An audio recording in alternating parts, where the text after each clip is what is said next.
City of Angels is black and gold. You are listening to the Heart of LAFC podcast. And now, Joseph Zacher.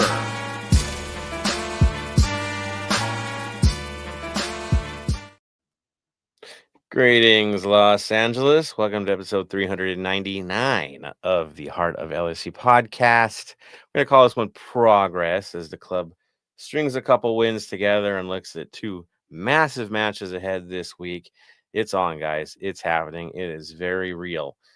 Great opportunity for a club to really press ahead, challenge the team ahead of them, bury another team behind them. Yeah, there's a lot on the line this week. Of course, we definitely have some rumors, some news, updates, of course, about Aaron Long. A lot to cover. And, of course, LAC2 is going to get some coverage as well. So, Bam will be with us shortly. We've got Tony on right now. That's right. We're going to make this thing happen. Let's jump right into it. Talk about, the news of the week before we talk about the last match. I think the one thing that we did see, of course, is the Aaron Long injury, him getting carted off the field. The Rumorville says possible ACL injury. What we do know is that it was tough in the moment. Looked like it was going to be bad. Look, it was going to be long term. Club has not made an official update, so we don't like speculating. We just know that the rumors are flying out there. We can assume in the short term he probably won't be available this week, and maybe farther than that. We have to, right? We're just hoping that it isn't as serious as we're worried that it is, and that Aaron Long will be back sooner rather than later. As it was rough. That's for sure. Again, we're just hoping and praying for him that it isn't as serious as we're worried that it is. But that is what's happening, of course. That leaves us very thin at the back, with Marlon leaving as well. Options are not plenty. I guess the easy way to say that, right, Tony? It looks pretty rough back there. Your thoughts, man? It's just as soon as I saw Long get carted out, like you could tell, like as I think everyone in the stadium could tell, if you can notice our players, he's going to be out for a long time just because he buried his face, knew that what was going on and everything. And then also with Minnesota coming up, and there was no yellow card, unfortunately, to be the best way to say it. Like I wish Plains got the yellow card. Now we're going to have to go with him in a danger zone for one extra game coming up for a derby game. It's just losing Marlon in hindsight was the wrong move. Again, who knows? How do you gauge that someone's going to get hurt like this? Like, you know what I mean? It's a freak accident. It happens. You know, injuries is part of the game, but you can't predict when someone's going to get injured. And then we have one defender left that we could call up from LAC2, but that's going to be. But he was listed as injured too last week. Exactly. So Valle is injured. Apparently, he was listed as injured, and then of course Chanot with concussion, right, with a head injury. Yeah. There is no timetable for the return, and they keep listing it. But we all know with a head injury, you just don't know. You know, you have target dates. So that's 3 center backs injured, 1 departing for another club.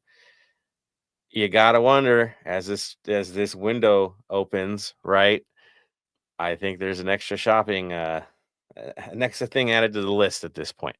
They're gonna have to get somebody at this point. I don't think they have much of a choice in this matter because you have the other 2 just, again, there's injuries. There's 3 injuries. So yeah, and you can't take your chances unless you're gonna put somebody who hasn't really got any minutes at that position for the year. Yeah, hard adjustments, that's for sure. So that's one thing that we're dealing with. The other thing that we heard about was the rumor about Gio Reyna. Yeah, that's right. Being rumored to be coming here. I think, a 22-year-old with his talent would be pretty massive if the club does it in terms of player being who he is. Of course, there's the baggage that goes with it. Let's be honest. There's a big backstory here. Him coming back to MLS would definitely be a step down for him. But I will add the caveat. There is a chance for him to be in top form by the time the World Cup kicks off next year if he makes a move to LAFC. Why? He'll be in mid-season form by the time the tournament happens. He'll get a little rest time in the middle. Maybe physically that would be good for him. Maybe mentally, being on a team where he could really challenge for something in the short term would help him as well. Paycheck wise, I'm pretty sure this club would dole out the money for him. Let's be honest. It's a U.S. national team star, trying to turn things around. I mean, we've heard of other stars coming here trying to turn things around, and that fared pretty well. So, yeah, another Hollywood story. It would fit. It would fit, I think, but silly season a little bit. I get that. Tony, your thoughts about Gio Reyna possibly coming to LAFC? We need it, like midfield perfect and everything. It's funny that we can finally get the midfielder if we get him that we needed to create a little bit more. The redemption story is there, so yeah, I guess and he won't have the pressure of the places he's played at. You know what I mean? Because those have been big name clubs, and being at Dortmund, if you don't produce at a young age, it's kind of like, okay, so we failed on you, so where are you going to go next? Is the best thing in Europe. So this might be a better reset for him coming back. We'll just say like this: we saw it happen with Ricky Puig. As much as he failed out of Barcelona, he's kind of reignited his career. Talks about going back and everything up until his injury. So this could be a good move for him. Yeah, and Puig has also said how happy he was to be here, and it worked for him. And again, Reyna, if he can do that, it would be pretty massive. Bam is in the wings here, so we're going to sub him in right now. I'm sure he's got something to say about this potential signing. Again, it's Rumorville, guys. Not much more than that. Here he comes. Welcome, Bam. We were talking about the Reyna rumors. Your thoughts on that? For me, he's still young. Let's just take him. He has experience over in Europe. He'll come back here, play for a little bit, 2 years, and head back to Europe. But those 2 years, especially leading up to a World Cup, where it's a home World Cup, you're going to lose a friendly going into it, but it will be good to see what happens and see how we can get game time going into that World Cup. Yeah, it feels like it's a fantasy land kind of thing. Like, no way. But it actually, as you said, it does kind of make sense for all parties involved if it does happen. It doesn't hurt. That's for sure. And y'all wanted a playmaker, a guy that could actually thread a pass and time a pass and hit somebody on the run. This guy can do that. I don't think there's any doubt, right, Pam? No, definitely not. Like, just going through, like, if you just want to look at his stats with the US, played 32 games and he's got 8 goals. So he can score goals when he needs to. He's that young player that is the type of player that I think we should be looking at. Like, as I said last episodes, I'm gun shy with these older European players. He's obviously not getting that much of a run there. Get him on loan for the year and then get his contract and see what happens from there. But I think it'll be a good, smart move for him, for Team USA, and for Dortmund to send him back here. Do what, for example, Bayern Munich's just done. They're offering up one of the Aussie kids with a buyback clause in his contract. Ah, okay. See, makes sense, right? It does. So we'll see. I'm kind of hoping it happens. I got to be honest. I think it'd be an entertaining move by the team. Would definitely turn some heads, and we kind of need that at this moment. And not talking about an older player, talking about a player that's still trying to prove himself, and definitely will have a bit of a chip on his shoulder. Right? He's got something to prove. This is good. This is a good thing, I think. Health wise, I know that's the concern, but this is MLS, and I again, it's a different animal. It just is. All right, so that's what's going on news-wise. We'll get you an LAFC up, actually, LAFC 2. We'll just do a quick hit on them as well, and then we'll get into the last match. I know, a little different than before, but I think it's worth it. Let's be honest. All right, so in terms of LAFC 2 and what's going on over there, well, good news is they got a win. They beat Portland 1-0. Another home game. Tommy Mihalic delivered the game winner in the 62nd minute, scoring his 4th goal of the season. LAFC does drive up to Thousand Oaks this Sunday. Oh, yeah, talking rivalry stuff here. To face Ventura County for their 3rd and final meeting of the regular season. It is a 7 p.m. kickoff, of course, on Apple TV. So that's what's going on with the boys down the way. Maybe a couple of them get call-ups under the circumstances with injuries and all that stuff. Yeah, so that's what's going on with the boys, and of course they're desperate for wins. So getting one against Portland is good. They need another one, and they need it bad. So that is where we're at. All right, let's talk about the last match. I know we talked about Long going down to injury, but ultimately, the match was a success on the field. We got a critical win. It helped build us up in the standings. Yeah, right. 2-0 victory. Tony, I'm gonna go to you, man. I know we went with a 4-3-3. Ordaz was the guy up top. I think we were discussing him already. Other than that, no real big surprises in the lineup. Typical. Now, the other guys, back to their 4-4-2. Typical. Again, not much changes from what we mentioned before with Abubakar, Ibiaga, Farfan. Yeah, the faces we expected were the faces that played. Tony, now I'm going to go to you. Highlights of this match. What stood out to you? Goals and beyond. Well, the first half was the exciting part of the game. The second half was more of the tactical part of the game, is the best way to say it. Because up until what, the 31st minute with the assist by Boanga to Ordaz, and he slots it in really well with a nice touch and the finishing. Ordaz is finally getting into the rhythm of what we expected from him, and he's finally growing into a decent and prominent striker for us.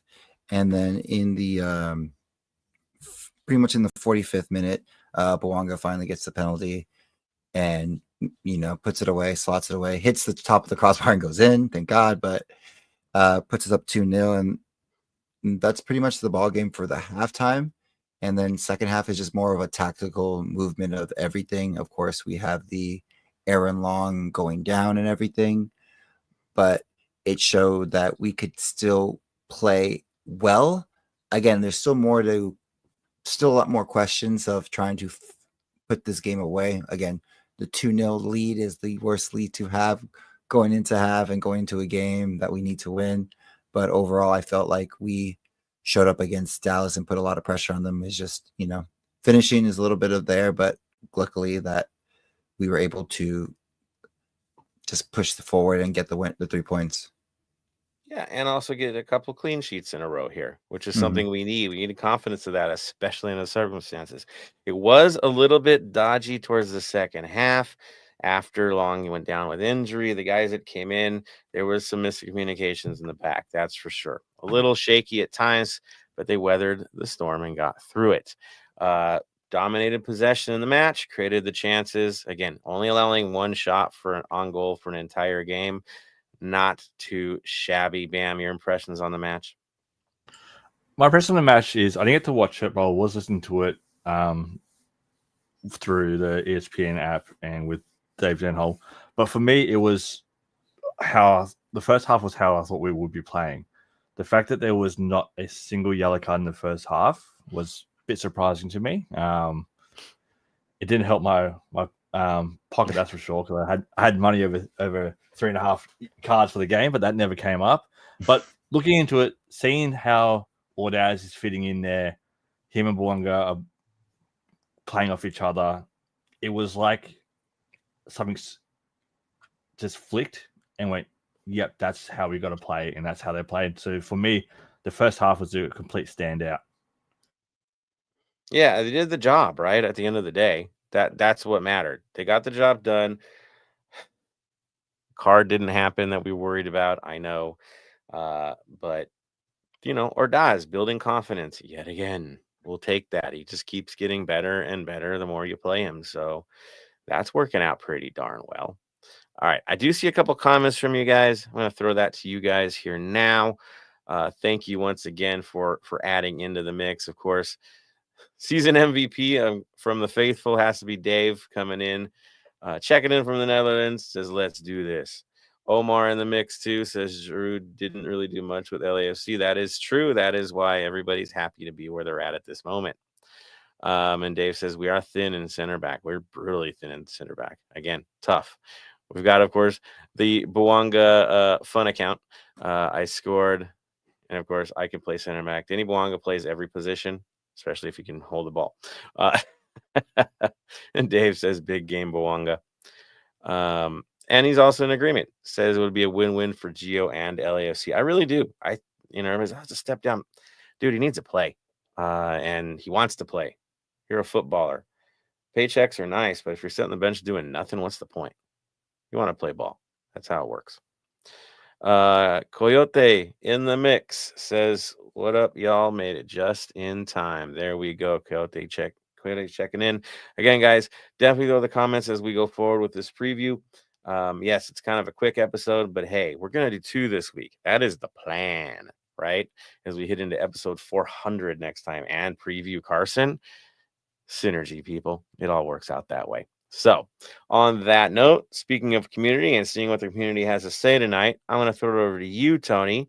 What have we got for, community news? Community news is pretty much some watch parties that I got announced. I think it was Lucky's have a couple watch parties coming up. Still things going on. Again, we're moving so fast right now because we're moving forward with Minnesota, but again, everyone's focus is on this weekend. So there are some things going on. I'll say this for communities. There are some things going on for 3252 as it's pretty much in your chats for SGs and stuff like that. So look out for those. If you already see them, you know what to do. And besides that, the annual kickball tournament is officially full. So all teams have been ready and accounted for. So no more of that. But you can still come in to win a big butt TV. And Hello Kitty, if you haven't got one, with a signed jersey too, if they're raffling off. So that will be July 27th, if I remember correctly. There we go. Good stuff, man. Thank you for the updates. Of course, we'll have some tailgate information and some other things in the next episode. Yes, we will. All right. Now, Black and Gold Vinyl Club Minute. Tony's a busy man tonight. He has one. He was ready, loaded.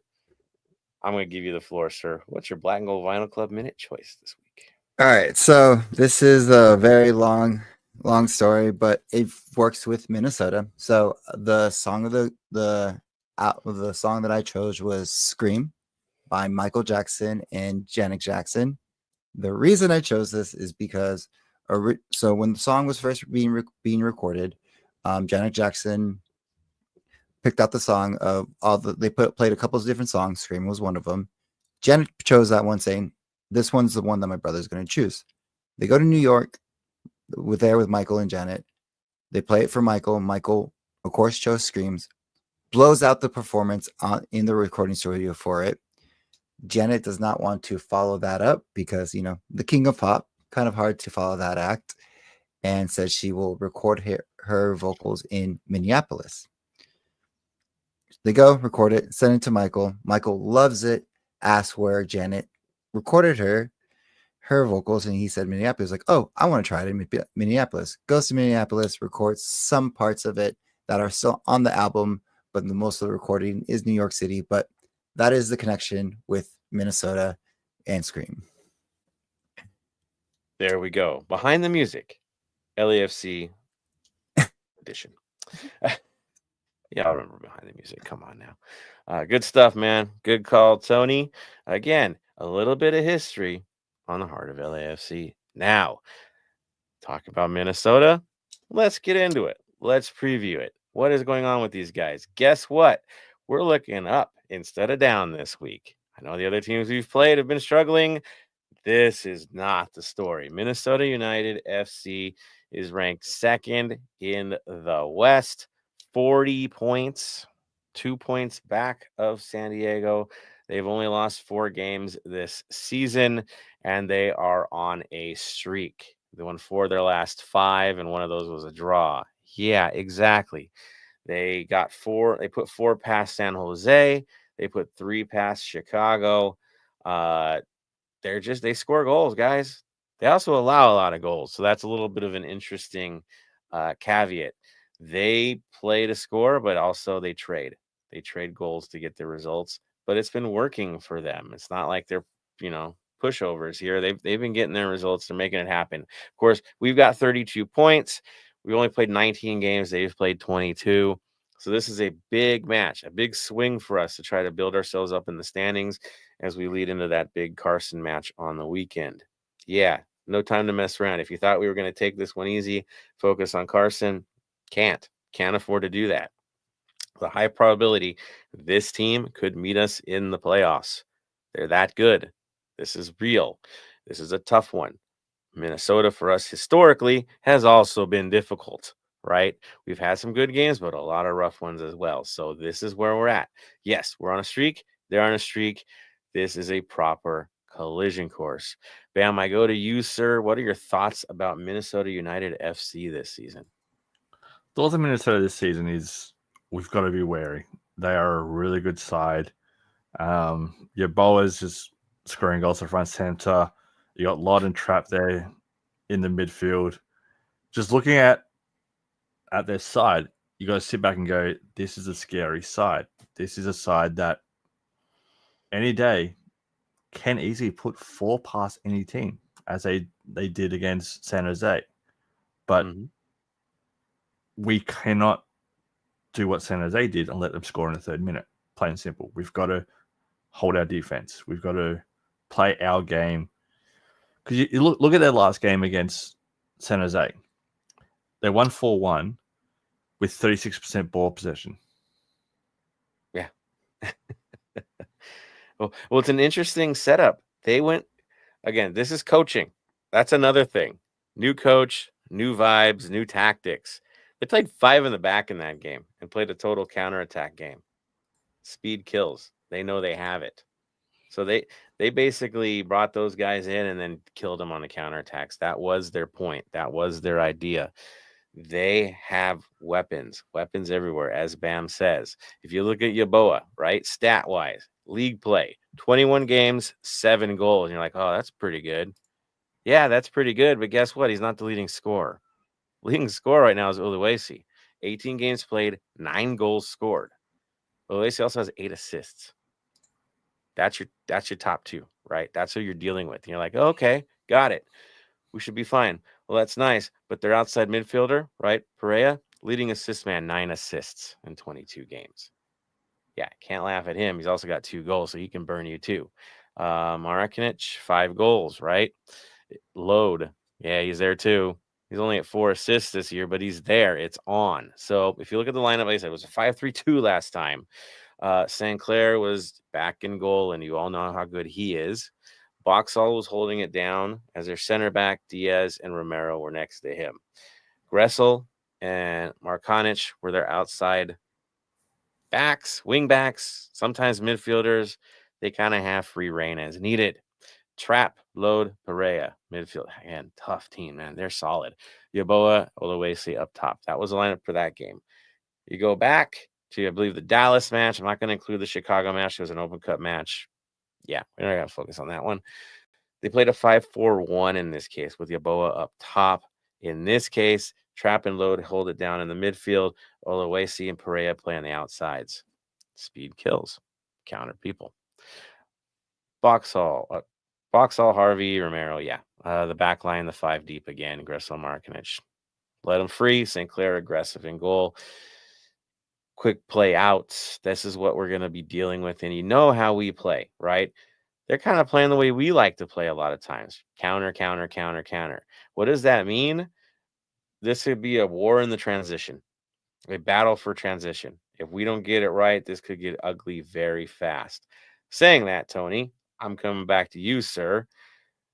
Your concerns with this match, knowing that they're a transition side versus us as a transition side at times. Are you worried? Oh, well, yes, 100% worried because again, our midfield has been getting better and better, slowly but surely having a somewhat identity. So this is going to be a good test. But again, now the cause of concern because of the transition is our defense, as we talked about earlier in the game, is the lacklusterness of CBs and just defensive presence that we're going to have coming up to this game. I don't know what's going to happen. You know what I mean? If it was a lower place team on the table, I wouldn't be so concerned. But again, as you said, these are second place in the team. They are destroying people and transitions. It's like, I don't know what's going to happen. Yeah, this is tough. This is a tough one. Even if you look at it man for man, right? Who's comparing to who? How can this team not be a playoff side that we probably have to deal with down the line? This isn't the last time I think we're going to see these guys. Am I right, Bam? Oh, we're definitely going to see them in the playoffs, plain and simple. I'm actually wouldn't be surprised if it's us and them in the conference final. Yeah. If we make it that far, we'll be coming up against them because they are such a good side. They know how to score goals. Yes, they do cop some easy goals, but they know how to score goals and score goals for fun. They do. I mean, again, look at who we have on offer. Look who they have. These matchups are rough. They just are. So our top side, right? DeRozan, Bouanga, probably Ordaz, right? I would think that's probably what they're going to look at again. But their top attackers are Yeboah and Uluwesi. It's a tandem, right? It's tough. 1-for-1, right? Bouanga, he can match up with these guys, but then it drops. Midfield situation. Say they play the 5-3-2. Trap, Load, Perea versus Jesus, Delgado, Tillman. Man for man, that's not easy. That's a tough one. It's a little bit of a mismatch again. Backline situation. Now that it's thin, right? Yeah, it's tough. Boxall's like locked in, right? Romero, Diaz locked in. The only thing where it kind of compares is your outsides, right? Gressel and Markanich breaking free versus Hollingshead and Palencia. That might be the one spot where it's like, well, they can match each other. They can cancel each other out. We can burn them there. And then a goalkeeping situation, yeah, that's pretty even too, I'd say, right? Lloris, Sinclair. It's a proper battle. If Lloris is on his day, if Sinclair's on his day, he has his moments too. But again, their upside's massive. So that midfield battle to me is a little bit frightening. Thoughts on that, Bam? Just looking at it, just by pure stats alone, you look at it, our midfield has 2 goals, 5 assists for the season. Yep. Their midfield has 7 goals, 8 assists for the season. A little sobering. Yeah. So, what do we know? You're going on the road against a team that statistically is looking stronger than you. They just are. It's all over the place. They allow more goals than we do, but they score more goals than we do, right? So, again, you're going to trade with these guys. It's going to be tough. It's going to be tough today. There ain't no guarantees in this. This is a real challenge for the guys. We're asking a lot. I got to be honest. So we'll see how it plays itself out. Tony, what are we going to have to do to cope with this team and find our way past them in this match? Uh-oh. To honestly pass them, honestly, it's going to be to just see some connections between Bouanga or Daz and DeRozan is going to be one of the shining moments that I feel like is going to be the one. But of course, just to get past it and stay stabilized, Hollingshead and Segura are just going to have a game of the season, to be honest. Those are the two that I'm looking at to like help out moving forward. But it's like a rough one to me to just, again, like there's not one thing that we need to shut down because it's on all end aspects. It's like we're back to ground zero all over again. with this team. It's just this matchup. Yeah, honestly. exactly. It's It's just this one. yeah. So the big question for you guys, now that Long is out, who's our center back pairing? I think that's the hardest question of the day. What are we doing here? How's it going to play? Bam, your thoughts on your back four for this game? Or are we looking at 5? What do you think we're going to do here? Full it back, obviously, Segura is going to get a start. Palencia, Hollingshead. I hope, but I doubt it. I hope that Chanot might come back that a little bit early, but because of any head injury, probably not.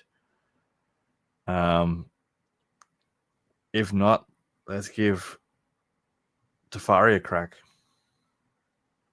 We're going to need him here. That's for sure.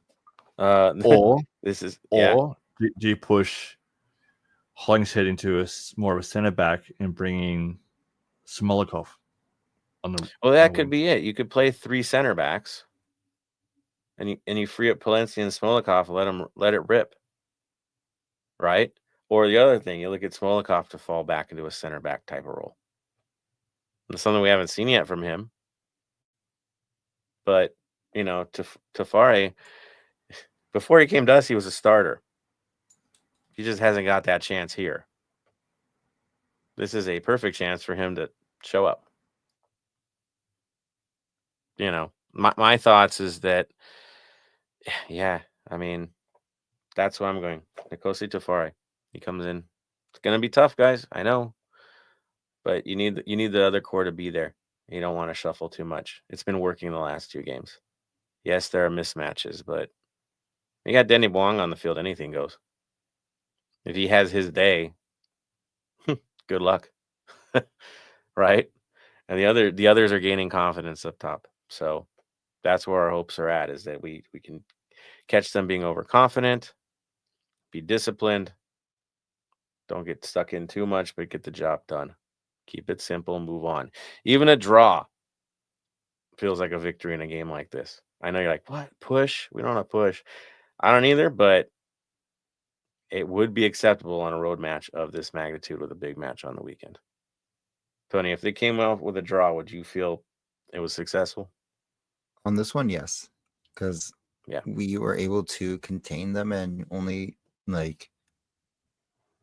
we were, depending on what the draw is, it could be 1-1, 2-2, and stuff like that. But we're willing to contain them and keep out of this and get points out of this. Again, we're in 6th place because we have games in hand. You know what I mean? Yep. So we have opportunity to keep going back. But if we get points out of this, it'd be a good momentum moving forward and overall to the season. And then again at the end, I think we have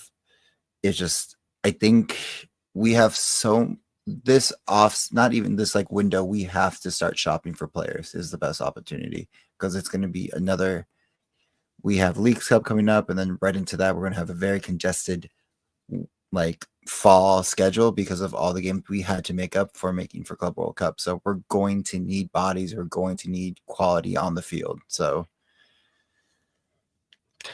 yeah. No, we need moves. We need moves bad at this point. If Long is out long term, we can't count on the others to be healthy in time. We just can't. It's a hard ask for a guy to come back from injury and get right into it and be an impact. They need to make moves. Now they desperately need to make moves. So I think that's key. Up top, gentlemen, are we keeping it the same from last game, or does somebody have an idea for a different lineup for this? The only thing I can think of is maybe, because obviously massive game coming on the weekend, short turnaround between the games, maybe start Martinez. He's going to get minutes. I guarantee he's going to get minutes. He's had a moment up there. Didn't he have a big game up that way? I think he has. There was something eventful. Maybe it was a red card. I don't know. He's had his moments, man. He's had a few. I think he plays no matter what because of the match on the weekend, and his speed would help in this case. Decision making needs to be better, of course, but I could see him getting minutes. Starting, I don't know. I don't know about that. And Abobase, I'm sure, is going to get minutes in this match. That's a guarantee, too. So, Midfield situation, yeah, that's not changing. It's who we've got. It's who we've got. So that's where we're at, guys. I see about one comment. So I'm going to throw that out here too. See who's up on there. There we go. So Dave says we need solid play from Igor and Tim. Man, yeah, we could talk about Tim. I'm going to talk about Tim. We need a huge improvement from Tim. There's no question. There was at least 3 opportunities in this last game where he takes an extra touch for God knows why. And it kills a chance for a good pass. It kills a chance for a shot on goal. Again, it's an odd hesitation that he's had lately that he's got to work through. And if he can get a little bit more decisive on his first touch and what he wants to do with it, it's going to change the game for him. But yeah, the hesitation from him has been a little rough. That's for sure. Have the runs been good for him? Has he been in position? Yeah, he has. That's been happening. But man, that extra touch, it's killing us. Tony, I'm sure you agree. Mm-hmm. There it is. There it is. All right. On that note, I know it's a quick one tonight, guys. That's because we're coming back in a couple of days again. We're going to get you guys all set for the week, at least midweek. And then, yeah, we'll return. So on that note, it's time to close this bad boy out. You're like, what? That fast? Yeah, that fast, everybody. All right. So since Bam was the last man in, he's going to be the first man out here for the final comments, sir. Your thoughts? My thoughts: go to watch parties, go out, enjoy yourselves. Again, I will harp on every episode of this. You'll hate me for it. I don't care, but it's very important. Mental health matters. No. You know, just talk to people. If you do need help, there are helplines out there for you guys, especially in LA. You got the helpline at 800-854-7771, or you can call, text, and chat with 988. They're the helplines for the Los Angeles County Department of Mental Health.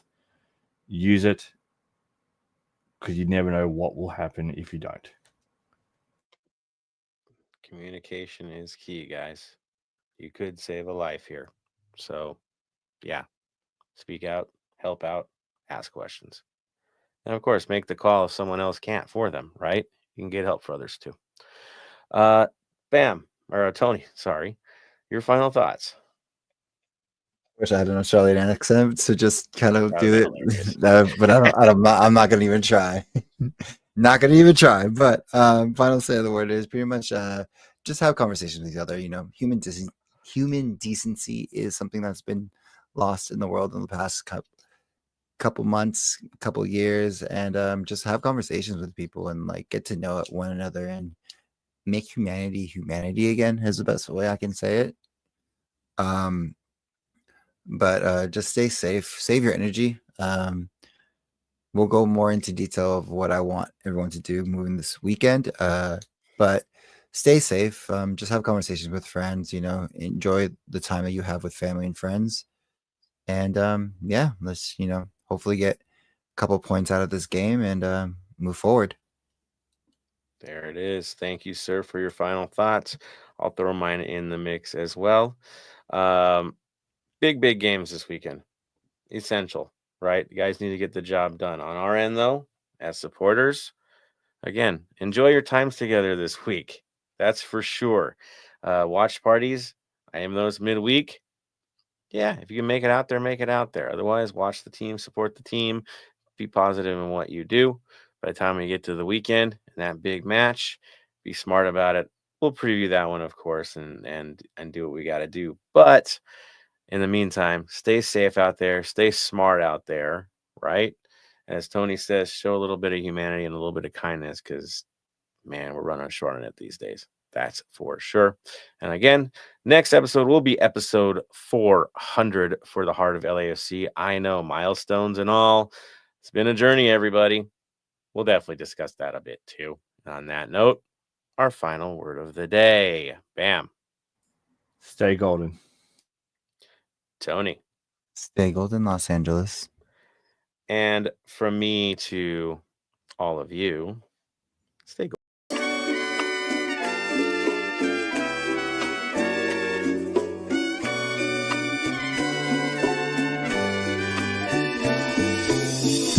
Thank you for listening to the Heart of LAFC. Make sure to leave us a rating and review on iTunes or Stitcher. Shoulder to shoulder, the black and gold is taking over.